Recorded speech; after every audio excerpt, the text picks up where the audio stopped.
ہمارے خاندان میں روایت ہے جو شخص گدی پر بیٹھتا ہے اس کی بیوی کے نام سید حویلی کو کیا جاتا ہے۔ جب میرے ڈیڈ نے گدی سنبھالی تھی تو یہ حویلی میرے مام کے نام ہو چکی تھی، جسے میں نے دوستوں سے شرط لگا کر دھوکے سے مام کے سائن کروا کر اپنے نام کروا لیا تھا۔ یہ میرے نام تھی اور اب تمہاری ہوئی، یہ بتاؤ اور کچھ؟ وہ پرسکون سے انداز میں بتاتا حانم کو حیرت میں ڈال گیا تھا۔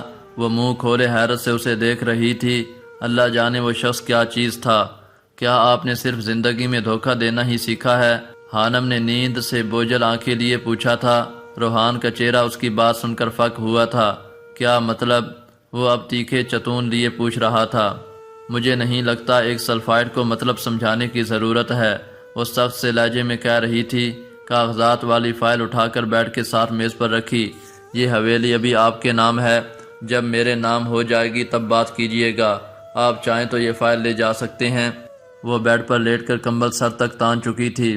روحان بس اسے دیکھ کر رہ گیا تھا۔ اس نے آگے بڑھ کر وہ فائل اٹھائی تھی جسے وہ کچھ دیر پہلے اپنے قریبی گھر سے لایا تھا۔ فائل اٹھانے کے بعد اس نے ایک نظر حانم پر ڈالی تھی جو اسی پوزیشن میں لیٹی تھی۔ وہ فائل اٹھانے کے بعد لیمپ بند کرتا اس کے کمرے سے باہر نکل آیا تھا۔ اس نے ہرگز نہیں سوچا تھا کہ حانم اس کی بات سے غلط مطلب نکال لے گی۔ وہ تھکے تھکے قدموں سے سیڑھیاں اتر رہا تھا۔ سبھی لوگ شاید اپنے اپنے کمرے میں سونے جا چکے تھے۔ روحان گہری سوچ میں غرق باہر کی طرف قدم بڑھا چکا تھا۔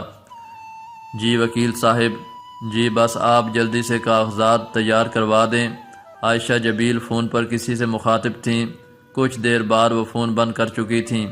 کس سے بات کی جا رہی تھی؟ سید جبیل نے کمرے میں داخل ہوتے اپنی محبوب بیوی سے پوچھا تھا۔ وکیل صاحب سے۔ سیدہ عائشہ جبیل نے سچ بولا تھا۔ خیریت؟ سید جبیل چونکے۔ حویلی کے کاغذات بنوا رہی تھی، عائشہ جبیل نے جواب دیا تھا۔ حویلی کے کاغذات؟ لیکن کس لیے؟ اب کی بات سید جبیل صحیح معنوں میں ٹھٹکے تھے۔ روحان 10 سال کا ہونے والا ہے اور میرے بیٹے نے مجھ سے فرمائش کی ہے اس سالگرہ پر میں اسے وہ تحفہ دوں جو آج تک اس خاندان میں کسی ماں نے اپنے بیٹے کو نہیں دیا۔ وہ پرسکون سی کہہ رہی تھی۔ عائشہ تم پاگل ہو گئی ہو؟ سید جبیل نے تیکھے چتونوں سے پوچھا تھا۔ میں یہ حویلی روحان کے نام کر رہی ہوں جبیل، میں اپنے بیٹے کو خوش دیکھنا چاہتی ہوں۔ عائشہ تم اپنے بیٹے کی محبت میں پاگل ہو گئی ہو۔ اس حویلی پر روحان کا حق نہیں ہے بلکہ اس لڑکی کا حق ہے جو کل یہاں دلہن بن کر آئے گی، جو لڑکے کی جو اس گدی کو سنبھال لے گا۔ سید جبیل نے ان کے پاس بیٹھتے ہوئے سمجھایا تھا۔ ہاں تو ٹھیک ہے نا، کل جب روحان کی دلہن آئے گی وہ اسے یہ حویلی تحفے میں دے دے گا۔ تمہیں یقین ہے کہ روحان اس خاندان کی گدی کو سنبھال لے گا؟ نہیں، ہرگز نہیں۔ روحان ایک پاگل بچہ تھا، ضدی اور ہٹ دھرم۔ آج تم حویلی اس کے نام کرو گی، کل نہ جانے وہ حویلی کو کسی داؤ پر لگا کر باہر جائے۔ سید جبیل نے مستقبل کا اندیشہ بیان کیا تھا۔ عائشہ جبیل سوچ میں پڑ گئی تھیں۔ کیا تو آپ ٹھیک رہے ہیں لیکن کچھ نہیں، تم یہ حویلی روحان کے نام نہیں کرو گی، یہ کسی اور کی امانت ہے، سمجھ گئی نا؟ وہ اب پیار سے سمجھا رہے تھے۔ جی، وہ اس بات میں سر ہلا چکی تھیں۔ اچھا تو ڈیڈ میرے راستے میں رکاوٹ بن رہے ہیں، میں ایسا نہیں ہونے دوں گا، یہ گھر میرا ہے اور میرا رہے گا۔ باہر دروازے پر کھڑے روحان نے کسی شاطر عورت کی طرح سوچا تھا۔ وہ کچھ دیر پہلے اپنی ماں سے بات کرنے آیا تھا اور پھر اندر سے آتی آوازوں پر باہر ہی رک کر ساری بات سنی تھی۔ اس کے معصوم چہرے پر تیوری چڑھی ہوئی تھی، وہ گہری سوچ کا شکار نظر آ رہا تھا۔ اور پھر وہی ہوا تھا جو روحان چاہتا تھا۔ اگلے دن جب وکیل کاغذات دے کر گیا تو عائشہ جبیل نے ان کاغذات کو الماری کے اوپر والے خانے میں سنبھال کر رکھ دیا تھا۔ انہوں نے ابھی سائن نہیں کیے تھے۔ ان کے جانے کے بعد روحان کمرے میں داخل ہوا تھا۔ وہ 10 سال کا بچہ جس کا ہاتھ اوپر تک نہیں جاتا تھا، اس نے سٹول کو الماری کے سامنے رکھ کر وہ فائل نکالی تھی اور پھر اسے لے کر دبے پاؤں اپنے کمرے کی طرف بڑھ گیا تھا۔ عائشہ جبیل سے سائن کروانا مشکل نہیں تھا۔ ماما آنکھیں بند کر کے سائن کریں نا، وہ چہرے پر معصومیت سجائے کہہ رہا تھا۔ کچھ دیر بعد وہ سائن بھی کروا چکا تھا اور کسی کو پتہ بھی نہیں چلا تھا۔ 1 ماہ بعد عائشہ جبیل اس دنیا سے چلی گئی تھیں اور حویلی کے کاغذات کا راز کہیں دب کر رہ گیا تھا۔ جب روحان لاہور پڑھنے آیا تو وہ اس فائل کو ساتھ لے آیا تھا۔ وہ اس کے بحریہ والے گھر میں ہی پڑی تھی جسے اب وہ حانم کے کہنے پر لے کر آیا تھا۔ وہ حانم کو بتا چکا تھا کہ اس نے وہ سائن دھوکے سے کروائے تھے، لیکن جب حانم نے اسے دھوکے باز کہا تو اسے اچھا نہیں لگا بلکہ دکھ ہوا تھا۔ سچ بات ہے، انسان اپنے حال میں چاہے مومن ہی کیوں نہ ہو، اگر اس کا ماضی داغدار ہے تو وہ اسے اس کے حال میں کبھی ہنسی خوشی جینے نہیں دے سکتا۔ آس پاس موجود عام و سطحی لوگ موقع ملتے ہی انسان کا ماضی اٹھا کر اس کے منہ پر مار دیتے ہیں۔ بد کردار ہو تم حانم، بد کردار۔ آوازوں کا شور اس کی سماعت سے ٹکرا رہا تھا۔ رات کا نہ جانے کون سا پہر تھا جب حانم ہڑبڑا کر اٹھ بیٹھی تھی۔ اس نے خواب میں آرجے کو دیکھا تھا جو اس پر ہنس رہا تھا۔ ماضی کی پوری فلم حانم کی آنکھوں کے سامنے چلنے لگی تھی۔ جو ذہن سے اتر چکا تھا وہ سب یاد آ گیا تھا۔ ایک اذیت کی لہر اس کے پورے جسم میں پھیل چکی تھی۔ روحان کا خیال آتے ہی اس کے اندر نفرت کا ابال اٹھا تھا۔ حانم نے دونوں ہاتھوں سے اپنے سر کو تھاما تھا۔ آج پاکستان میں اس کی پہلی رات تھی اور پہلی ہی رات وہ آصیب اس سے چمٹ گیا تھا۔ میں تمہیں معاف نہیں کر سکتی مسٹر آرجے، کبھی نہیں۔ آوازوں سے خوف زدہ ہو کر وہ رو دی تھی۔ رات والے خواب کے بعد اسے وہ پھر سے زہر لگنے لگا تھا۔ حانم، میں چاہتی ہوں آج تم ماہی اور ماہم کے ساتھ جا کر اپنی شادی کا جوڑا لے آؤ۔ اگر تم روحان کے ساتھ جانا چاہتی ہو تو بھی ٹھیک ہے، لیکن چونکہ دن بہت کم رہ گئے ہیں تو تم اپنی تیاری مکمل کر لو۔ آسیہ بیگم نے اسے اپنے کمرے میں بلایا تھا جہاں ماہم پہلے سے موجود تھی۔ میری شادی کا جوڑا کس لیے؟ حانم کی پیشانی پر بل پڑے۔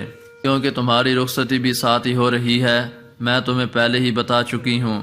آسیہ بیگم نے زیور کا ایک ڈبہ اٹھا کر ماہم کی طرف بڑھایا تھا۔ بیڈ پر 3 خوبصورت زیور کے سیٹ تھے جن کا ڈیزائن مختلف تھا۔ ان تینوں میں سے ایک ماہی، ایک حانم اور ایک ماہم کے لیے تھا۔ امی، میں پہلے بتا چکی ہوں میں ابھی شادی نہیں کرنا چاہتی، حانم نے دہائی دی۔ تم بھول چکی ہو حانم، تمہاری شادی ہو چکی ہے، بس رخصتی باقی ہے، آسیہ بیگم نے یاد دہانی کرائی تھی۔ حانم کا دل آسیہ بیگم کی بات سن کر کٹ کر رہ گیا تھا۔ کتنا خوش تھی وہ اس شادی سے، لیکن اب سب بدل گیا تھا۔ شام کو 4 بجے تیار رہنا، تمہیں مارکیٹ جانا ہے، سمجھ آ گئی نا؟ اور ان میں سے ایک سیٹ پسند کر لو۔ میں نے زیادہ فضول خرچی نہیں کی، بس ایک سیٹ بنوایا ہے۔ آسیہ بیگم کا لہجہ کافی سخت تھا، وہ اب حانم کو مزید ڈھیل نہیں دینا چاہتی تھی۔ حانم کچھ دیر کھڑی آنسو ضبط کرتی رہی اور پھر بنا کچھ کہے کمرے سے باہر نکل گئی تھی۔ ماہم نے بند دروازے کو دیکھ کر افسوس سے سر ہلایا تھا۔ امی، آپ ماہی آپی سے پوچھ لیں، میں ابھی آتی ہوں، ماہم سنجیدہ لہجے میں کہتی کمرے سے باہر نکلی تھی۔ اب اس کا رخ حانم کے کمرے کی طرف تھا۔ آخر تمہیں رخصتی سے مسئلہ کیوں ہے؟ جہاں تک مجھے یاد ہے تم اس شادی سے کافی خوش تھی نا، پھر اب اچانک کیا ہو گیا ہے؟ ماہم اپنے سامنے بیڈ پر بیٹھی حانم سے پوچھ رہی تھی، جس کی آنکھیں رونے کے باعث سرخ ہو چکی تھیں۔ وہ اب سر جھکائے بیٹھی تھی۔ پہلے کی بات اور تھی، لیکن اب میں اس شخص کے ساتھ نہیں رہنا چاہتی۔ لیکن کیوں؟ کیونکہ اس نے دھوکے سے نکاح کیا ہے مجھ سے، حانم دبی دبی آواز میں چلائی تھی۔ جی نہیں، کوئی دھوکہ نہیں دیا تمہیں روحان بھائی نے، تم نے خود شادی سے پہلے تصویر دیکھنے سے انکار کیا تھا اور نکاح کے بعد ملنے سے بھی، ماہم نے اسے یاد دلایا۔ لیکن تم اور ماہی، تم دونوں جانتی تھی نا کہ وہ آرجے ہے، تم نے مجھے نہیں بتایا، کسی نے بھی نہیں بتایا، سب نے مل کر مجھے دھوکہ دیا۔ حانم کی آواز بھرا گئی تھی۔ ہانی، تم غلط سوچ رہی ہو، تمہیں کسی نے دھوکہ نہیں دیا، وہ حالات ہی ایسے تھے۔ اور روحان بھائی، وہ تم سے بہت محبت کرتے ہیں، اور جہاں تک مجھے یاد ہے پچھلے دنوں تم بھی انہیں چاہتی تھی نا۔ وہ میرا پاگل پن تھا، تب میں نہیں جانتی تھی کہ وہ آرجے ہے، ورنہ میں کبھی بھی ایسی غلطی نہ کرتی۔ آخر انہوں نے تمہارے ساتھ کیا برا کیا ہے ہانی؟ کیوں نفرت کرتی ہو ان سے؟ کیونکہ کردار پر انگلی اٹھانے والے شخص سے محبت نہیں، نفرت کی جاتی ہے۔ حانم کے لہجے سے نفرت جھلک رہی تھی۔ کردار پر انگلی؟ شاید تم بھول گئی مس حانم کہ تمہارے کردار پر بات تو زبیدہ آپا نے بھی کی تھی۔ شاید تم بھول گئی ہو کہ تمہیں بد کردار تو طارق نے بھی کہا تھا۔ کیا تم آج بھی ان سے نفرت کرتی ہو؟ ماہم کی بات سن کر حانم ایک دم چونکی تھی اور اسے سالوں پہلے اپنے پرانے گھر کا واقعہ یاد آ گیا تھا۔ جب انہوں نے تمہارے کردار پر انگلی اٹھائی تب تو تم ڈپریشن میں نہیں گئی تھی، تب تو تمہیں نروس بریک ڈاؤن نہیں ہوا تھا، پھر آرجے کے کہنے پر ایسا کیوں ہوا؟ کیوں تم نے اتنا سٹریس لیا کہ تم گہرے صدمے میں چلی گئی تھی؟ آخر کیوں؟ اسے ماہم سے ان سوالوں کی امید نہیں تھی۔ وہ سن سی بیٹھی ماہم کو دیکھ رہی تھی جو اس کے سامنے کھڑی تھی اور کافی سنجیدہ نظر آ رہی تھی۔ حانم نے محسوس کیا تھا اب وہ بچی نہیں رہی تھی بلکہ ایک سمجھدار لڑکی بن گئی تھی۔ بتاؤ اب خاموش کیوں ہو؟ ماہم پوچھ رہی تھی۔ کیونکہ آرجے نے پوری یونیورسٹی کے سامنے مجھے ذلیل کرنے کی۔ بس کرو ہانی، تم شاید بھول گئی ہو، لیکن مجھے روحان بھائی نے بتایا تھا اس روز بہت سے ڈپارٹمنٹ کی چھٹی تھی اور جو انہوں نے تم سے کہا وہ صرف 2 لوگوں نے سنا تھا، ایک وہ خود اور ایک تم۔ اور کون تھا وہاں؟ ماہم کافی غصے میں تھی۔ شاید روحان مکی کی بات گول کر گیا تھا۔ اس کا مقصد اپنی غلطی چھپانا نہیں بلکہ وہ حانم کی غلطی کو عیاں نہیں کرنا چاہتا تھا، اور نہ ایک بار پھر وہ مکی کے ساتھ اس کا نام برداشت کر سکتا تھا۔ اور شاید تم بھول گئی ہو جب طارق نے تم پر الزام لگایا تھا تب تقریباً پورا محلہ جمع تھا، پھر تمہیں اس وقت نروس بریک ڈاؤن کیوں نہیں ہوا اور ایک مولد کے غلط بات کرنے پر تم صدمے میں چلی گئی؟ آخر کیوں؟ تمہیں تو نفرت تھی نا آرجے سے، پھر تمہیں صدمہ کس بات کا تھا؟ ماہم آج اسے بخشنے کے موڈ میں نہیں تھی۔ اتنی منافقت کس لیے ہانی؟ تم دوہرا رویہ اپنائے ہوئے ہو، آخر کیوں؟ حانم اس کی بات سن کر تڑپ گئی تھی۔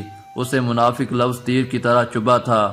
جو روحان کو منافق سمجھتی تھی وہ خود پر منافق کا ڈبہ برداشت نہیں کر سکتی تھی۔ انسان کو یہ حق کسی نے نہیں دیا کہ وہ دوسرے انسان کے ایمان پر انگلی اٹھائے، اس کے نیک یا بد ہونے کو نشانہ بنائے۔ اللہ عز و جل کو یہ بات پسند نہیں۔ روحان بھائی جو اس وقت آرجے تھا وہ تمہیں تب بھی چاہتا تھا، وہ تمہیں کسی اور کے ساتھ برداشت نہیں کر سکا اور اپنے غصے میں ایک غلط کام کر دیا، لیکن تمہیں تو نفرت تھی نا آرجے سے۔ پھر ایسا کیوں کیا تھا تم نے اپنے ساتھ کہ خود کو پورا کا پورا بدل لیا؟ اس کے پاس ماہم کے سوالوں کا جواب نہیں تھا، اس نے کبھی خود کا تجزیہ کیا ہی نہیں تھا، اس ڈپریشن میں اور کچھ سوچا ہی نہیں تھا۔ تم مان لو ہانی کہ اس وقت آرجے بھی تمہارے لیے کچھ خاص تھا۔ تم جانتی تھی کہ وہ تمہیں سب سے الگ سمجھتا ہے اور تم یہ بھی جانتی تھی کہ وہ تمہیں سب سے زیادہ اہمیت دیتا ہے۔ شاید کہیں نہ کہیں تم نے اس کی آنکھوں میں اپنے لیے چاہت دیکھی تھی، شاید اسی لیے جب اس نے تم پر الزام لگایا تو تم سے برداشت نہیں ہوا۔ تمہارا دماغ اس بات کو قبول نہیں کر پایا تھا اور تم گہرے صدمے میں چلی گئی تھی۔ ہانی ہمیں دکھ اس بات پر نہیں ہوتا جب کوئی ہمارے کردار پر انگلی اٹھاتا ہے، بلکہ تب ہوتا ہے جب کوئی اپنا ہم پر الزام لگاتا ہے۔ تم اتنے سال پیرس میں رہی ہو، اگر تم سڑک پر کسی لڑکے کے ساتھ کھڑی ہو اور تمہیں کوئی دوسرا لڑکا آ کر کہے کہ یہ تمہارا بوائے فرینڈ ہے یا کچھ اور ہے تو تم کیا کرو گی؟ کیا تم صدمے میں چلی جاؤ گی؟ نہیں نا، بلکہ تم اسے نظر انداز کرو گی۔ تو تم نے آرجے کو نظر انداز کیوں نہیں کیا تھا؟ وہ بھی تو ایک ملحد تھا۔ پھر بات کردار پر انگلی اٹھانے کی نہیں بلکہ ہماری توقعات کی ہوتی ہے۔ ایک انسان جس سے ہماری توقعات جڑی ہوں اگر وہ ہمارا مان توڑ دے ہم تب صدمے میں جاتے ہیں ہانی۔ اور تم مان لو تمہیں آرجے پر مان تھا کیونکہ اس نے کبھی تمہارے ساتھ غلط حرکت نہیں کی تھی، اس نے تمہیں صحیح سلامت ہاسٹل پہنچایا تھا، وہ تمہیں دوسری لڑکیوں کی طرح نہیں سمجھتا تھا، وہ تمہیں عزت دیتا تھا ہانی، اور اس اہمیت کی جو آرجے تمہیں دیتا تھا لاشعوری طور پر عادی ہو گئی تھی، اور جب اس نے تمہیں دی گئی اہمیت واپس لی تو تمہارا شعور برداشت نہیں کر سکا، تم صدمے میں چلی گئی تھی۔ یہی حقیقت ہے، تم مان جاؤ اب۔ لیکن اس نے میرے ساتھ بہت غلط کیا تھا، تم نہیں جانتی۔ حانم نے ایک کمزور سی دلیل دینا چاہی تھی۔ کتنا غلط کیا تھا؟ کیا تم نے کبھی سوچا ہے ان لڑکیوں کا جن کا ریپ ہوتا ہے، جنہیں جسمانی تشدد کا نشانہ بنایا جاتا ہے؟ کیا تمہارے ساتھ ایسا ہوا؟ کیا تم نے کبھی سوچا ہے جب ایک مرد بنا عورت کی مرضی کے اس کے جسم کو چھوتا ہے تو وہ کس کرب سے گزرتی ہے؟ کیا تمہارے ساتھ ایسا ہوا؟ تمہیں لگتا ہے روحان بھائی نے تمہیں دھوکہ دیا ہے؟ کیا تم نے کبھی سوچا ہے ان لڑکیوں کا جنہیں محبت میں دھوکہ ملتا ہے اور وہ کسی کوٹھے کی زینت بن جاتی ہیں، وہ ہر رات مرتی ہیں اور پھر زندہ ہو جاتی ہیں؟ کیا تمہارے ساتھ ایسا ہوا ہے؟ کیا روحان بھائی نے تمہیں ایسا دھوکہ دیا؟ پھر کس دھوکے کی بات کر رہی ہو تم؟ تمہارے ساتھ آرجے نے برا کیا تھا ہانی، جو ایک ملحد تھا۔ آرجے مر چکا ہے، اور جب انسان دائرہ اسلام میں داخل ہوتا ہے تو اس کے پچھلے تمام گناہ مٹا دیے جاتے ہیں۔ آرجے نے جو اپنی نادانی، اپنے غصے یا پاگل پن میں گناہ کیا تھا وہ کب کا مٹ چکا ہے، بلکہ اس کے تمام گناہ نیکیوں میں بدل گئے ہیں۔ پھر تم اسے کس گناہ کی سزا دے رہی ہو؟ تمہارے ساتھ تو روحان بھائی نے نکاح کیا ہے، تمہیں اپنی عزت بنایا ہے، اور تم ماضی کو لے کر بیٹھی ہو کیوں؟ ہانم کو اپنے سر میں درد کی ٹھیس اٹھتی محسوس ہوئی تھی۔ تمہیں پتہ ہے ہانم، تم پچھلے 6 سالوں سے یا شاید اس سے بھی پہلے تم آریہ سے نفرت کرتی آ رہی ہو، اور نفرت انسان کے اعمال کو اس طرح کھا جاتی ہے جیسے دیمک لکڑی کو کھا جاتا ہے۔ تم سوچو تمہیں اس نفرت نے کیا دیا ہے؟ تمہیں پتہ ہے 6 سال پہلے جب تمہیں نروس بریک ڈاؤن ہوا تھا تب تم گہرے صدمے میں چلی گئی تھی۔ تم اب نارمل نظر آتی ہو، ایسا سب کو لگتا ہے کہ تم نارمل ہو چکی ہو، لیکن میں جانتی ہوں ہانی، تم آج بھی اسی صدمے کے زیر اثر ہو، اور اس بات کا ثبوت یہ ہے کہ تم سوچ سمجھ نہیں پاتی۔ تم ایک روبوٹ کی زندگی جی رہی ہو جس کے پاس سوچنے سمجھنے کی صلاحیت نہیں ہوتی۔ وقت گزر گیا ہے لیکن تم آج بھی وہیں کھڑی ہو۔ اس صدمے سے باہر نکل آؤ ہانی، باہر نکل آؤ اس صدمے سے۔ اپنے دماغ پر زور ڈالو، حالات و واقعات کو سمجھنے کی کوشش کرو۔ اللہ نے تمہیں عقل دی ہے، اسے استعمال کرو۔ تم وہ ہانم نہیں ہو جو اپنی سوچ کی وجہ سے مشہور تھی۔ پتہ ہے روحان بھائی کہتے ہیں دنیا میں 3 طرح کے سلفائٹ پائے جاتے ہیں۔ نمبر 1، وہ اپنی سوچ اور اپنے عمل دونوں میں خاص ہوتے ہیں، جو اپنی سوچ اور اعمال دونوں سے لوگوں کو چونکا دیتے ہیں، اور اس کی مثال روحان بھائی خود ہیں۔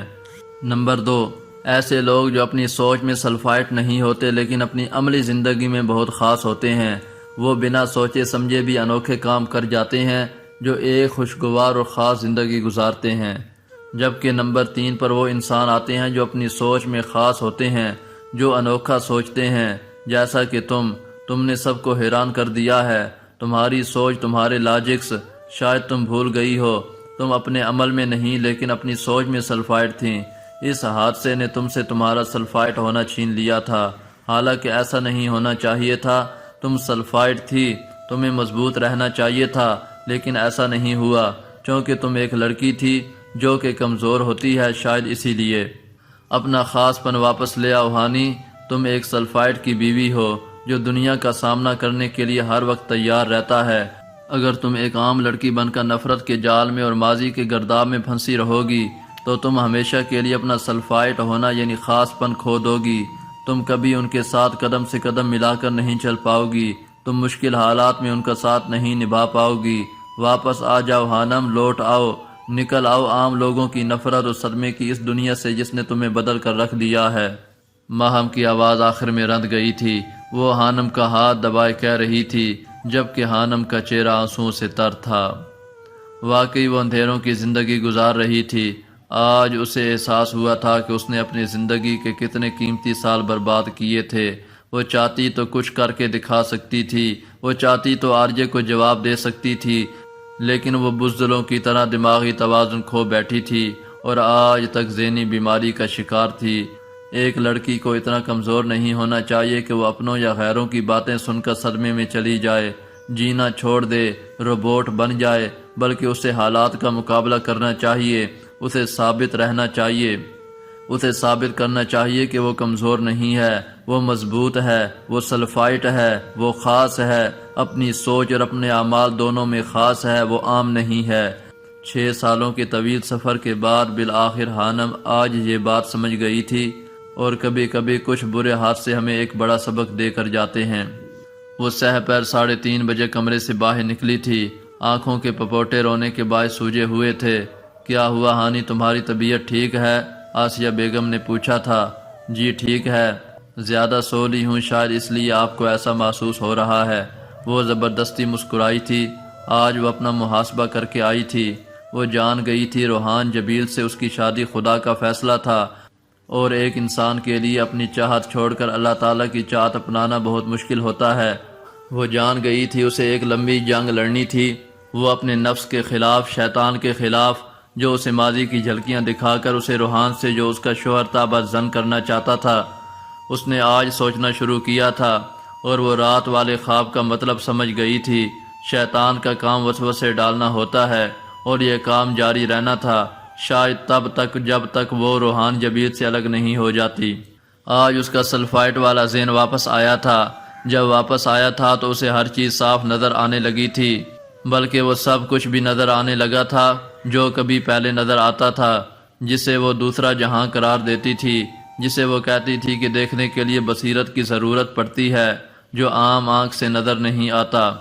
اسے لاؤنج میں صوفے پر جواد کے ساتھ بیٹھے ہوئے روحان کے بائیں طرف ایک بھیانک شکل والی مخلوق نظر آئی تھی جو یقیناً شیطان تھا، جو ایک نیک انسان کا پیچھا نہیں چھوڑتا۔ وہ جیسے حانم کو دانت چڑھا رہا تھا اور اسے خواب میں بھڑکانے کے بعد بہت خوش نظر آ رہا تھا۔ حانم غور سے روحان کو دیکھ رہی تھی۔ حانم پر نظر پڑنے پر وہ چونکا تھا اور پھر سے جواد کے ساتھ باتوں میں مصروف ہو گیا تھا۔ اور پھر حانم کو روحان کے دائیں طرف ایک سفید لباس میں ملبوس بزرگ نظر آیا تھا جس کے چہرے پر شفیق مسکراہٹ تھی جو یقیناً بزرگی کی علامت تھا۔ جواد کا دھیان گفتگو سے بھٹکا تھا۔ اسے ماہی نے پکارا تھا، تبھی روحان نے آنکھیں بند کی تھیں۔ اس کے لب ہل رہے تھے۔ حانم نہیں جانتی تھی کہ کیا پڑھ رہا ہے۔ تھوڑی دیر بعد اچانک سفید دولیا روشنی اس بزرگ کے وجود سے نکل کر روحان کے چاروں طرف پھیلی تھی اور وہ بھیانک شکل والا شیطان دم دباتا بھاگ گیا تھا۔ وہاں موجود کوئی شخص یہ منظر نہیں دیکھ پایا تھا، صرف اور صرف حانم دیکھ پائی تھی۔ حانم نے ایک لمبا سانس اندر کو کھینچا تھا اور پھر اپنے تنے اعصاب کو ڈھیلا چھوڑا تھا۔ اب اس کا رخ کچن کی طرف تھا۔ وہ آسیہ بیگم کو رخصتی کے لیے ہاں کرنے جا رہی تھی۔ وہ جان گئی تھی اسے ایک بڑی جنگ لڑنی تھی، اور یہ جنگ اس کے اور روحان جبیل کے درمیان نہیں تھی بلکہ اس کے اور شیطان کے درمیان تھی جو اسے مقدس رشتے کو توڑ کر اپنی منمانی کرنے پر اکساتا تھا۔ یہ جنگ اس کے اور ماضی کے درمیان تھی جو سانپ کی طرح پھن پھلائے منہ کھولے اس کو نگلنے کے لیے تیار تھا تاکہ پھر سے وہ اندھیروں کی دنیا میں چلی جائے۔ کبھی جنگ انسانوں کے درمیان نہیں ہوتی بلکہ ایک انسان اور اندیکھی چیزوں کے درمیان جاری ہوتی ہے۔ وہ سلفائٹ تھی، وہ لوٹ آئی تھی اور وہ پہلی ہی نظر میں سب سمجھ گئی تھی کہ اس کے ساتھ کیا ہو رہا تھا، کیوں ہو رہا تھا اور اسے کیا کرنا تھا۔ روحان جبیل ایک نیک انسان تھا، وہ یہ اچھے سے جانتی تھی۔ وہ عارضے سے نفرت کرتی تھی جو اب نہیں تھا۔ اس نے اپنے شوہر کو اندیکھے انجانے میں چاہا تھا لیکن وہ روحان جبیل نکلا تھا۔ وہ جان گئی تھی محبت کرنا اتنا آسان نہیں تھا۔ وہ جسے محبت سمجھ رہی تھی وہ محبت نہیں تھی، وہ بس چاہت تھی، اور وہ حیران تھی روحان جبیل نے محبت کیسے کر لی تھی۔ اور اسے ایک جنگ اور لڑنی تھی، محبت اور نفرت کے بیچ کی جنگ۔ اور نفرت تو عام لوگوں کا کام ہے، خاص لوگ تو محبت کی داستانیں رقم کرتے ہیں، اور داستان اتنی جلدی نہیں رقم ہوتی، ایک لمبا سفر طے کرنا پڑتا ہے، تب جا کر محبت محبت کہلاتی ہے۔ اور حانم نے ساری جنگیں لڑنے کا فیصلہ کیا تھا، اس طویل خاردار سفر پر نکلنے کا فیصلہ کیا تھا۔ یقیناً مشکل سفر کی منزل حسین ہوتی ہے۔ جواد ان چاروں کو لے کر مارکیٹ آیا تھا۔ حانم اور ماہم دونوں نے شادی کا جوڑا خریدنا تھا اور باقی ساری شاپنگ بھی کرنی تھی۔ حانم پرسکون تھی، وہ ماہی، ماہم اور ایلا کے ساتھ مل کر دل سے چیزیں خرید رہی تھی۔ وہ چاروں پرجوش تھیں، البتہ جواد تھک چکا تھا۔ وہ ان کے ساتھ آ کر پچھتا رہا تھا۔ اور کتنی دیر لگے گی میری بہنوں؟ وہ رونی صورت لیے پوچھ رہا تھا۔ بس تھوڑی دیر اور، تھوڑی سی شاپنگ رہ گئی ہے، ماہی نے جواب دیا تھا۔ البتہ ان کی یہ تھوڑی دیر 1 گھنٹے پر مشتمل تھی۔ ان کی شاپنگ ختم ہونے پر جواد نے شکر ادا کیا تھا اور توبہ کر لی تھی آئندہ ان کے ساتھ نہیں آنا۔ رات 8 بجے وہ سب واپس آئے تھے۔ حانم کچن میں چائے بنا رہی تھی۔ ضیاء، جبیل، روحان اور حشام تینوں لاؤنج میں ہمدان انکل کے پاس بیٹھے تھے۔ وہ مصروف سی چائے کے لوازمات ڈش میں رکھ رہی تھی جب اسے اپنے پیچھے آہٹ سنائی دی تھی۔ حانم نے پلٹ کر دیکھا تو روحان ہاتھ میں فائل لیے کھڑا تھا۔ حانم نے اسے تیکھے چتونوں سے گھورا تھا۔ کیسی ہو مسز؟ وہ پوچھ رہا تھا۔ یہ پوچھنے آئے ہیں آپ؟ حانم نے کاٹدار لہجے میں پوچھا۔ اگر تم بتا دو گی تو اچھا لگے گا۔ وہ مسکرایا تھا۔ وہ ہمیشہ حانم کے سخت لہجے میں کی گئی بات کا نرمی سے جواب دیتا تھا اور اب بھی ایسا ہی ہوا تھا۔ میں ٹھیک ہوں، چلو اللہ کا شکر ہے، یہ لو فائل۔ اس نے فائل کو شیلف پر رکھا۔ یہ کیا ہے؟ حویلی کے کاغذات، کھول کر دیکھ لو، میں نے تمہارے نام کر دی ہے حویلی۔ وہ عام سے لہجے میں کہہ رہا تھا۔ حانم چونکی تھی۔ کیوں؟ وہ سرد لہجے میں پوچھ رہی تھی۔ بس ویسے ہی، میرا دل کیا اس لیے۔ وہ مسکرایا۔ وہ کروڑوں کی ملکیت کی حویلی صرف دل کے کہنے پر اس کے نام کر رہا تھا، حیرت تھی۔ جی نہیں، جھوٹ بول رہے ہیں آپ، میں نے ثبوت مانگا تھا آپ سے، شاید اس لیے۔ حانم اب اسے چڑھا رہی تھی۔ تم روحان جبیل کو نہیں جانتی؟ روحان جبیل کسی کے کہنے پر کچھ نہیں کرتا، یہ تو میں نے پہلے سے سوچ رکھا تھا، اسی لیے تو کاغذات کو سنبھال کر رکھا تھا۔ ملازمہ کو کچن میں داخل ہونے پر روحان خاموش ہو گیا تھا اور پھر ہانم کے جواب نہ دینے پر وہاں سے چلا گیا تھا۔ جبکہ ہانم وہ فائل اٹھا کر اپنے کمرے کی طرف چلی گئی تھی، ملازمہ کو اس نے چائے لے جانے کا حکم دیا تھا۔ حمدان صاحب، اب جلدی سے ماہین بیٹی کے لیے بھی رشتہ ڈھونڈ لو، اب جلدی سے اس کے ہاتھ بھی پیلے ہو جانے چاہیے، سید ضیاء جبیل مسکرا کر کہہ رہے تھے۔ اب دیکھو نا، روحان کی شادی ہو جائے گی، حشام کا رشتہ پکا ہو چکا ہے، کچھ دنوں میں اس کی آزادی بھی ختم ہو جائے گی، سارے بچوں کی شادیاں ہو جائیں گی۔ میں چاہتا ہوں کہ لگے ہاتھوں ماہین بیٹی کی خوشی بھی دیکھ لوں۔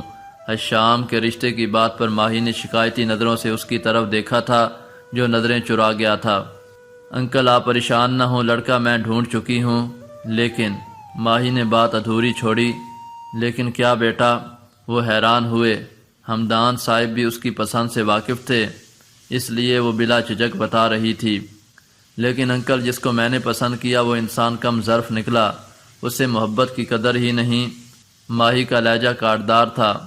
حشام نے چونک کر اسے دیکھا تھا، وہ حیران تھا، جبکہ ماہی کے لبوں پر زخمی مسکراہٹ ابھری تھی۔ میں کم ظرف نہیں ہوں، حشام کی آنکھوں نے دہائی دی تھی۔ ایک تازہ حکایت ہے، سن لو تو عنایت ہے۔ ایک شخص کو دیکھا تھا تاروں کی طرح ہم نے، ایک شخص کو چاہا تھا اپنوں کی طرح ہم نے، ایک شخص کو سمجھا تھا پھولوں کی طرح ہم نے۔ وہ شخص قیامت تھا، کیا اس کی کریں باتیں، دن اس کے لیے پیدا اور اس کی ہی تھیں راتیں۔ کم ملنا کسی سے تھا، ہم سے تھی ملاقاتیں، رنگ اس کا شہابی تھا، زلفوں میں تھی مہکاریں، آنکھیں تھی کہ جادو تھا، پلکیں تھی کہ تلواریں، دشمن بھی اگر دیکھیں سو جان سے دل ہاریں۔ کچھ تم سے وہ ملتا تھا باتوں میں شہابت میں، ہاں تم سا ہی لگتا تھا شوخی میں شرارت میں، لگتا بھی تم ہی سا تھا دستور محبت میں۔ وہ شخص ہمیں ایک دن اپنوں کی طرح بھولا، تاروں کی طرح ڈوبا، پھولوں کی طرح ٹوٹا، پھر ہاتھ نہ آیا وہ، ہم نے تو بہت ڈھونڈا۔ تم کس لیے چونکے ہو، کب ذکر تمہارا ہے، کب تم سے تقاضا ہے، کب تم سے شکایت ہے۔ ایک تازہ حکایت ہے، سن لو تو عنایت ہے۔ ماہی کی نظروں میں شکایتوں کے علاوہ گہرا دکھ اور ملال تھا، اور ساتھ ہی سرد پن بھی، جسے حشام جبیل بخوبی سمجھ گیا تھا۔